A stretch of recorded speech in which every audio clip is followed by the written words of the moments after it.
കൃഷ്ണ ഗുരുവായൂരപ്പ ശരണം. ഇന്നിപ്പോൾ തൃപ്രയാർ ഏകാദശിയാണ്. തൃപ്രയാറപ്പൻ്റെ അടുത്തൊക്കെ നല്ല തിരക്കായിരിക്കും. നമുക്ക് എന്തായാലും ഗുരുവായൂരപ്പൻ്റെ ആ ഉച്ചപൂജയും കളപാലങ്കാരമൊക്കെ കഴിഞ്ഞത് കാണാനായിട്ട് പോവാം. എല്ലാവരും വന്നോളൂ. നമുക്കങ്ങനെ കിഴക്കേ നടയിലുള്ള മഞ്ജുളാലിനെ പ്രദർശനം ചെയ്തിട്ട് അത്തിമര ഗണപതി ക്ഷേത്രത്തിൽ വന്ന് ഗണേശനെ കണ്ട് തൊഴുത് നേരെ ഗോപുരവാതിൽ കടന്ന് അകത്തേക്ക് വരാം. അങ്ങനെ വന്ന് വരുമ്പോൾ കൊടിമരം കാണാം. അതിൻ്റെ മുന്നിലുള്ള വലിയ ബലിക്കല്ല് കാണാം. അതിൻ്റെ മുകളിലേക്ക് നോക്കിയ രണ്ട് കൊമ്പുകൾ, കേശവൻ്റെ കൊമ്പുകൾ, അതിൻ്റെ നടുക്കുള്ള ലക്ഷ്മി ദേവിയുടെ വിഗ്രഹം, അതൊക്കെ കണ്ട് തൊഴുത് നമ്മൾ നേരെ ഭഗവാന്റെ വാതിൽപ്പടി അങ്ങോട്ട് കയറുമ്പോൾ ഇടതേ സൈഡിലുള്ള മേൽപ്പത്തൂരിൻ്റെ പീഠം കാണാം, കിടാവിളക്കം കാണാം. അതേപോലെ വലതേ സൈഡിലുള്ള ആദ്യത്തെ തൂണ് നോക്കി നരസിംഹാവതാരം കാണിച്ചു കൊടുത്ത തൂണ് നോക്കി തൊഴുത് നമ്മൾ ഭഗവാന്റെ ശ്രീലകത്തേക്ക് ഇങ്ങനെ നോക്കുകയാണ്. ശ്രീലകത്തേക്ക് ഇങ്ങനെ നോക്കുമ്പോൾ വളരെ മനോഹരമായ കാഴ്ച. നിറയെ പുഷ്പങ്ങളും, അതായത് നിറയെ പൂക്കളും, സ്വർണത്തിൻ്റെയും വെള്ളിയിലെയൊക്കെ നെയ്യ് ഒഴിച്ച് കത്തുന്ന ദീപങ്ങളുടെ ജ്വലനവും എല്ലാം കൂടി വളരെ മനോഹരമായ ഒരു കാഴ്ച. നമ്മളങ്ങനെ കാണാൻ പോകുന്നത് ആദ്യം തന്നെ ഉണ്ണിയുടെ കാൽപാദങ്ങൾ കാണുന്നു. കാൽത്തളകൾ അണിഞ്ഞിട്ടുണ്ട്. പിന്നെ ഇങ്ങനെ മുകളിലേക്ക് ഇങ്ങനെ നോക്കി വരുമ്പോൾ നല്ല പട്ട് ഞൊറിഞ്ഞു കൊടുത്തിട്ടുണ്ട്. പിന്നെ മുകളിലേക്ക് ഇങ്ങനെ നോക്കി വരുമ്പോൾ അരമണി ഒക്കെ കാണാണ്ട്, കിങ്ങിണിയൊക്കെ കാണാണ്ട്. അതേപോലെ തന്നെ ഇന്നിപ്പോൾ കുറച്ച് വലിയ ആളായിട്ടാണ്, ശ്രീരാമചന്ദ്രസ്വാമി ആയിട്ടാണ് കേട്ടോ. ഇന്ന് തൃപ്രയാർ ഏകാദശി ആവുകൊണ്ട് ആ ഏകാദശിയിലെ ആ ശ്രീരാമത്തേവരായിട്ടാണ് കാണുന്നത്. അങ്ങനെ നോക്കുമ്പോൾ അമ്പും വില്ലും ഒക്കെ പിടിച്ച് ഒരു രാജകീയ ഭാവത്തിലിങ്ങനെ നിൽക്കണം. വളരെ വളരെ നല്ല ഗൗരവമുണ്ട്. എന്താ പറയുക, നല്ലൊരു രാജാവിൻ്റെ പ്രൗഢി തന്നെയാണ് കാണുന്നത്.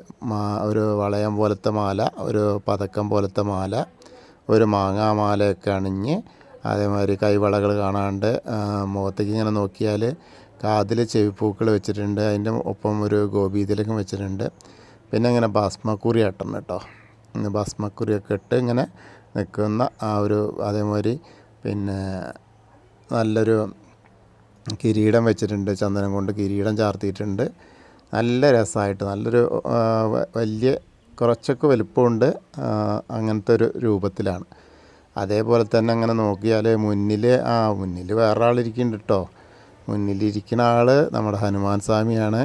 ഹനുമാൻ സ്വാമി ഇങ്ങനെ ഭഗവാനെ രാമചന്ദ്രന് ശ്രീരാമചന്ദ്ര രാമ രാമ രാമ എന്നിങ്ങനെ പ്രാർത്ഥിച്ച് ഇരിക്കുകയാണ്. അപ്പോൾ ഹനുമാൻ സ്വാമിയുടെ ഒരു ഗദയുണ്ട് അവിടെ വെച്ചിട്ട്.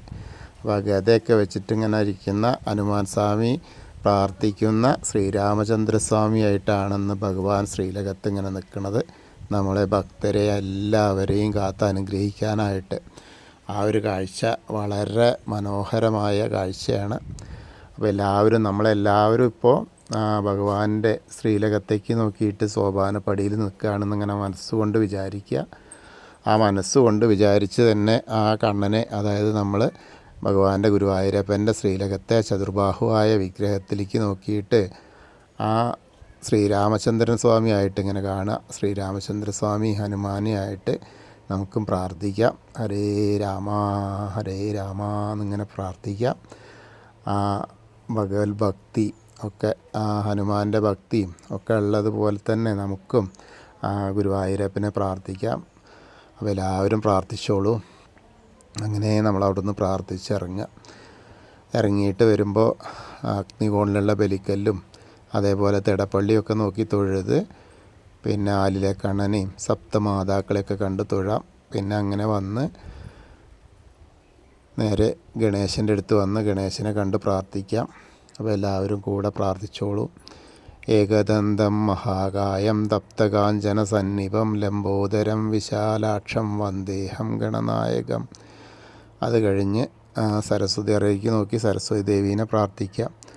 സരസ്വതി നമസ്തുഭ്യം വരദേ കാമരൂപിണി വിദ്യാരംഭം കരിഷ്യാമി സിദ്ധിർഭവതു മേ സദാ. അങ്ങനെ കണ്ട് തൊഴുത് അവിടുന്ന് വരുമ്പോൾ കോർണറിലെത്തിയാൽ ചെറിയ ഗണേശനെ കണ്ട് തൊഴാം. മത്സ്യം, കൂർമ്മം, വരാഹം, നരസിംഹം വരെയുള്ള രൂപങ്ങളൊക്കെ കണ്ട് തൊഴുത് മേൽശാന്തി അവിടുന്ന് അർച്ചന പ്രസാദമൊക്കെ വാങ്ങാം. അതൊക്കെ കഴിഞ്ഞ് നമ്മളവിടുന്ന് ഇങ്ങനെ വരുമ്പോൾ വാമന രൂപവും ഗജേന്ദ്രമോക്ഷത്തിൻ്റെ രൂപവും ഗരുഡാരൂഢനായിരിക്കുന്ന മഹാവിഷ്ണുവിനെയും അനന്തശായിയായ അനന്തപത്മനാഭനെയൊക്കെ കണ്ട് തൊഴുത് നേരെ നമ്മൾ ശ്രീകോവിലിൻ്റെ പുറകു വസ്തു വന്ന് സാഷ്ടാംഗം നമസ്കരിക്കുക. നമസ്കാരമൊക്കെ കഴിഞ്ഞ് മുകളിലേക്ക് ഇങ്ങനെ നോക്കിയാൽ ആ ഉഗ്രരൂപിയായ നരസിംഹത്തിനെ കാണാം. അതും കണ്ട് തൊഴുത് പിന്നെ വീണ്ടും നമ്മൾ ആ ശ്രീരാമചന്ദ്രനും ബലരാമനും ഭാർഗവരാമനെയും ഒക്കെ കണ്ട് തൊഴുത് ശ്രീകൃഷ്ണനെയൊക്കെ കണ്ട് തൊഴുത് മുരുകനെ കണ്ട് തൊഴുക. അതിന് ശേഷം നമ്മൾ ഹനുമാൻ സ്വാമിയുടെ അടുത്തേക്ക് വരിക. അപ്പോൾ ഹനുമാൻ സ്വാമി ഇന്ന് നിറഞ്ഞ സന്തോഷത്തിലാണല്ലോ. തൻ്റെ ആ ഒരു എന്താ പറയുക, തൻ്റെ ഏറ്റവും വലിയ ഭഗവാനായ ആ ശ്രീരാമചന്ദ്രനാണ് ഇന്നിപ്പോൾ ശ്രീലകത്തുള്ളത് എന്നുള്ള ആ സന്തോഷത്തിൽ നമുക്ക് ഹനുമാൻ സ്വാമിയെ പ്രാർത്ഥിക്കാം. എല്ലാവരും കൂടെ പ്രാർത്ഥിച്ചോളൂ കേട്ടോ.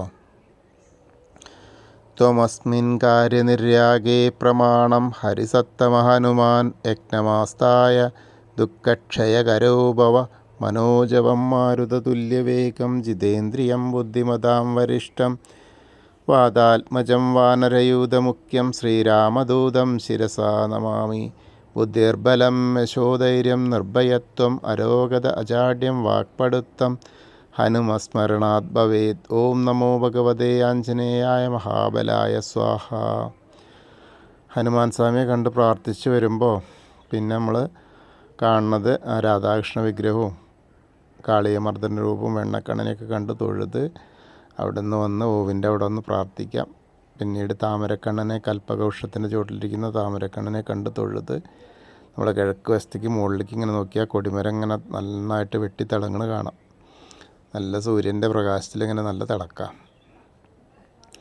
പിന്നെ മണിക്കിണറും നൃത്താറയൊക്കെ കണ്ട് ആ കുറൂരമേനി നാരദരെയും വസുദേവരെയും മേൽപ്പത്തൂരിനെയൊക്കെ കണ്ട് അങ്ങനെ നമ്മൾ വടക്കേ നടയിൽ കൂടെ പുറത്തേക്ക് വന്ന് ചന്ദനവും തീർത്തൊക്കെ വാങ്ങാം. അത് കഴിഞ്ഞ് ഇടത്തരികത്ത് കാവിലെ ഭഗവതിയെ കാണാനായിട്ട് പോരാം. ഭഗവതിയുടെ അവിടെ ഇങ്ങനെ വന്ന് ഭഗവതീനെ കണ്ട് തൊഴുക. എല്ലാവരും ഭഗവതിയെ പ്രാർത്ഥിച്ചോളൂ. സർവമംഗളമാംഗല്യേ ശിവേ സർവാർത്ഥസാധികേ ശരണ്യേ ത്രയംബകേ ഗൗരി നാരായണി നമസ്തുതേ. അങ്ങനെ അമ്മയെ കണ്ട് തൊഴുത് അവിടുന്ന് ഇങ്ങനെ വരുമ്പോൾ കോർണറിലെത്തിയാൽ വടക്ക് പടിഞ്ഞാറ് ഭാഗത്തേക്ക് തിരിഞ്ഞ് നിൽക്കുക. എന്നിട്ട് മമ്മിയൂരപ്പനെ മനസ്സിൽ വിചാരിച്ച് നമശിവായ നമശിവായ നമശിവായ എന്നുള്ള പഞ്ചാക്ഷരി മന്ത്രം ജപിക്കുക. അപ്പോൾ അവിടെ പോയ അനുഭവമായി. അത് കഴിഞ്ഞ് നമ്മൾ നേരെ വന്ന് കൊടിമരത്തിൻ്റെ അവിടെ വന്ന് ഭഗവാന്റെ ശ്രീലകത്തേക്ക് നോക്കി തൊഴാം. പിന്നീട് അവിടുന്ന് ഇങ്ങനെ കൂത്തമ്പലത്തിൽ വന്ന് നമസ്കരിക്കാം. പിന്നെ നേരെ അയ്യപ്പസ്വാമിയുടെ അടുത്ത് വന്ന് അയ്യപ്പസ്വാമിയെ പ്രാർത്ഥിക്കാം. ഭൂതനാഥ സദാനന്ദ സർവഭൂതദയാപര രക്ഷ രക്ഷ മഹാബാഹു ശാസ്തേ സ്തുഭ്യം നമോ നമ. പിന്നെ അവിടുന്ന് പ്രദക്ഷിണമായിട്ട് വന്ന് പടിഞ്ഞാറ് നടയിലുള്ള ദീപസ്തംഭത്തിൻ്റെ മുകളിലുള്ള വേണുഗോപാലിനെയും അതേപോലെ കൊടിമരത്തിൻ്റെ ഗരുഡധ്വജനെയൊക്കെ കണ്ട് തൊഴുത് പടിഞ്ഞാറ് നടയിൽ കൂടെ പുറത്ത് വന്ന് ആ രുദ്രതീർത്ഥക്കുളത്തെ പ്രദക്ഷിണം ചെയ്യാൻ വരിക. അങ്ങനെ പ്രദക്ഷിണം ചെയ്യുമ്പോൾ നടുക്കുള്ള കാളിയമർദ്ദന രൂപിയെ കണ്ട് തൊഴാം.